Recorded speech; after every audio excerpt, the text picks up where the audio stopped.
வணக்கம். இன்றைக்கி நம்ம பார்க்க போகிற சமையல் அடிக்கிற வெயிலுக்கு ஈஸியான குழுக்குழுன்னு கம்பங்கூழ் எப்படி செய்யலாங்கிறத பார்க்கலாம். இப்போ பார்த்திங்கன்னா ஒரு பவுலில் 1 கப் அளவுக்கு கம்பு எடுத்து வச்சுருக்கேன். இப்போ இதை நல்லா கழுவிட்டு நல்லா ஒரு 2 மணி நேரம் ஊற வச்சுட்டு பார்க்கலாம். இப்போ பாருங்கள், நல்லா ஊறினதை ஒரு வடிகட்டியில் போட்டு நல்லா தண்ணி நல்லா ட்ரைன் பண்ணிடணும். ஈரம் இருக்கக்கூடாது. இப்போ இது நல்லா வடியட்டும் தண்ணி. இப்போ தண்ணி நல்லா வடிஞ்சிருச்சு. இப்போ இதை ஒரு மிக்ஸி ஜாரில் சேர்த்துக்கலாம். சேர்த்துட்டு கொரகொரப்பாக அரைச்சிக்கணும். ரொம்ப நைஸாக அரைக்கக்கூடாது. கொரகொரப்பாக அரைச்சிட்டு பார்க்கலாம். இப்போ பாருங்கள், அரைச்சிட்டு வந்துட்டேன். ரொம்ப நைஸாக இல்லை, ரவை பதத்துக்கு நல்லா நெருன்னு இருக்குது. இப்போ தனியாக இருக்கட்டும். இப்போ ஒரு குக்கர் எடுத்துக்கலாம். நான் இந்த டம்ளரில் தான் கம்பு எடுத்திருந்தேன். ஸோ அந்த டம்ளரில் இப்போ ஒரு குக்கர் எடுத்துக்கலாம். இந்த டம்ளரில் தான் நான் கம்பு எடுத்திருந்தேன். இப்போ அதே டம்ளரில் அதில் 4 டம்ளர் அளவுக்கு தண்ணி சேர்த்துக்கலாம்.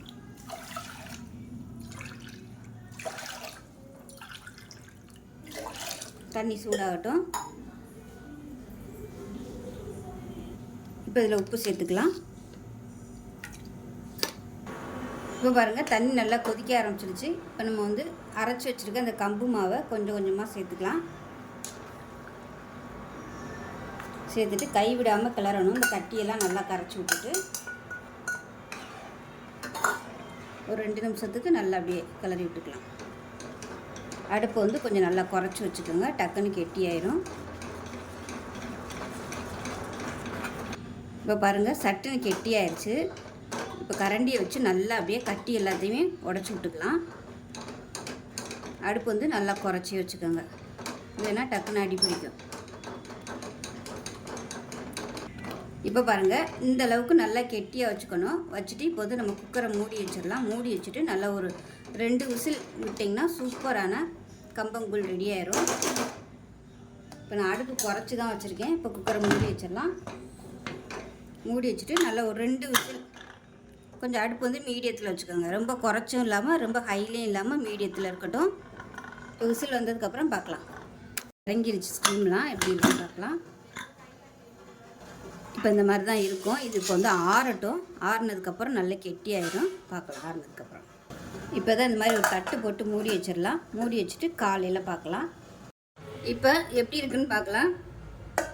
இப்போ பாருங்கள், நல்லா கெட்டியாக இருக்கும். காலையிலே சாப்பிட்டு போயிட்டாங்க 2-3 உருண்டை. இப்போ இதை நம்ம இந்த மாதிரி எடுத்துகிட்டு கையை வச்சு நல்லா அமுக்கி பிடிச்சிக்கலாம்.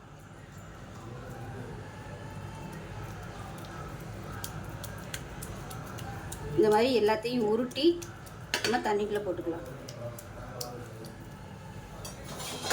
இந்த மாதிரி தண்ணி பிடிச்சி வச்சுருக்கேன், போட்டுக்கலாம் உருண்டை எல்லாத்தையும். ரொம்பவும் பெருசாக இல்லாமல் ரொம்பவும் சின்னதாக இல்லாமல் ஒரு ஆள் கரைச்சி குடிக்கிற அளவுக்கு ஒவ்வொரு உருண்டையாக எடுத்து போட்டோம்னா கரெக்டாக இருக்கும். இது மாதிரி உருட்டி ஃப்ரிட்ஜில் கூட வச்சுக்கலாம். டெய்லி நம்ம எடுக்கும்போது இந்த தண்ணி மாற்றிடணும். குடிக்கையில் இந்த தண்ணியை ஊற்றிக்கலாம். நீங்கள் கரைக்கையில் மோர் கலந்து சாப்பிட்லாம், சூப்பராக இருக்கும். இல்லை கார சட்னி இது மாதிரி வச்சு கூட குழம்பு, கருவாட்டு குழம்பு, புளிக்குழம்பு இது மாதிரி கூட தொட்டு சாப்பிட்லாம், நல்லாயிருக்கும். இப்போ இது நம்ம ஃப்ரிட்ஜில் கூட தூக்கி வச்சுக்கலாம்.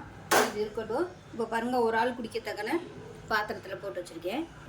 இப்போ பாருங்கள், தயிர் நல்லா கரைச்சிட்டு எடுத்து வச்சுருக்கேன். திரியாக இருக்கக்கூடாது. இந்த மாதிரி நல்லா கரைச்சிக்கோங்க. கரண்டியை வச்சு கரைச்சிக்கலாம், இல்லை கையிலே கூட நீங்கள் கரைச்சிக்கலாம். இதை நல்லா கரைச்சி விட்டுக்கலாம். உங்களுக்கு எந்த அளவுக்கு லிக்விடாக வேணுமோ நீங்கள் அந்த அளவுக்கு நீங்கள் தண்ணி கூட ஊற்றிக்கலாம். தண்ணி இல்லை தயிர் சேர்த்துக்கலாம். இதுக்கு கருவாடு தொக்கு வச்சு சாப்பிட்டோம்னா சூப்பராக இருக்கும். கருவாடு தொக்கு, மாங்காய் ஊறுகாய், வத்தல், மோர் மிளகா வச்சு சாப்பிட்டோம்னா அதுவும் நல்லாயிருக்கும். இப்போ இதில் உப்பு கம்மியாக இருக்குது, கொஞ்சமாக உப்பு சேர்த்துக்கலாம். இப்போ இந்த கரைச்ச கம்பங்கூழில் சின்ன வெங்காயம் பொடியாக நறுக்குனதை சேர்த்துக்கலாம். அதில் வாசனையாக இருக்கும். இன்னும் நிறைய வேணுனாலும் நீங்கள் சேர்த்துக்கலாம். அது கூட விருப்பப்பட்டால் நீங்கள் ஒரு பச்சை மிளகா சேர்த்துக்கலாம். நல்லா கலந்துக்கலாம். அவ்வளோதான், குடிக்கிறதுக்கு தயாராக இருக்குது. ஒரு கிளாஸுக்கு மாற்றிக்கலாம். இப்போ ஒரு கிளாஸில் ஊற்றிடலாம். அவ்வளோதான், சூப்பரான கம்பங்கூழ் ரெடி ஆயிடுச்சு. ஸோ வெயிலுக்கு அருமையாக இருக்கும். இதில் விருப்பப்பட்டால் நீங்கள் கொத்தமல்லி இலை, கருவேப்பிலை எது வேணுமோ உங்களோட டேஸ்ட்டுக்கு தகுந்த மாதிரி நீங்கள் போட்டுக்கலாம். அவ்வளோதான். இதே மாதிரி செஞ்சு பாருங்கள். உடம்பு நல்லா குளுன்னு இருக்கும். அடிக்கிற வெயிலுக்கு டெய்லி இது மாதிரி சாப்பிட்டிங்கன்னா உடல் சூட்டை வந்து தணிக்கும். செஞ்சு பாருங்கள். செஞ்சு பார்த்துட்டு எப்படி வந்துச்சுங்கிறத சொல்லுங்கள். வீடியோ பிடிச்சினா லைக் பண்ணுங்கள், கமெண்ட் பண்ணுங்கள், சேனலை சப்ஸ்கிரைப் பண்ணுங்கள், பக்கத்தில் பெல் பட்டனையும் ப்ரெஸ் பண்ணுங்கள். நன்றி.